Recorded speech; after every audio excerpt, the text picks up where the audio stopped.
The 4 children are in foster care tonight. Many North Texans are wondering what the future holds for these traumatized children. It's a fair question. Our Robbie Owens has been talking to the experts today to figure out where things go from here. She is in Dallas. What'd you learn about all this today, Robbie?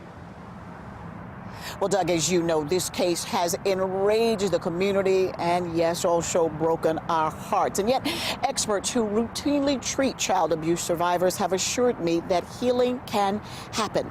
So I spoke to some experts at the Dallas Children's Advocacy Center today. They are not involved in the Wise County case, so I went to them to show me how. This might be a kiddo kind of talking about their world, and they may create a lot of things that show us danger. To the untrained eye, this is a tray of sand, toys.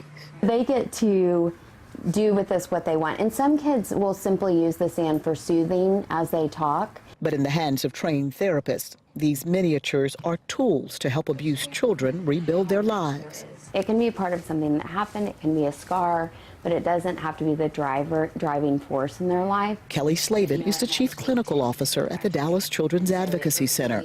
She spent 2 decades facing down the horror of abuse, replacing it with hope. I think the statistic is 80% of your brain is formed by the age of 5. And so we want to really pour a lot into these littles, you know, and make sure that they're doing okay by the time they leave these doors. She says all therapies at the agency are what she calls evidence-based.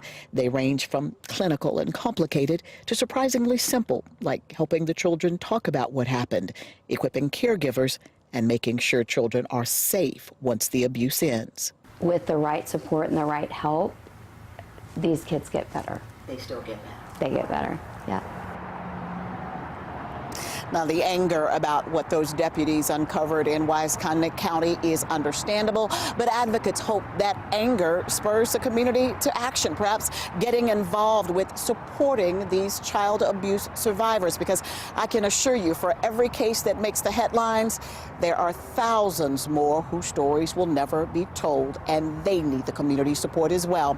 We've put some resources, some links on our website to help you get started at cbsdfw.com. Live in Dallas, Robbie Owens, CBS 11 News.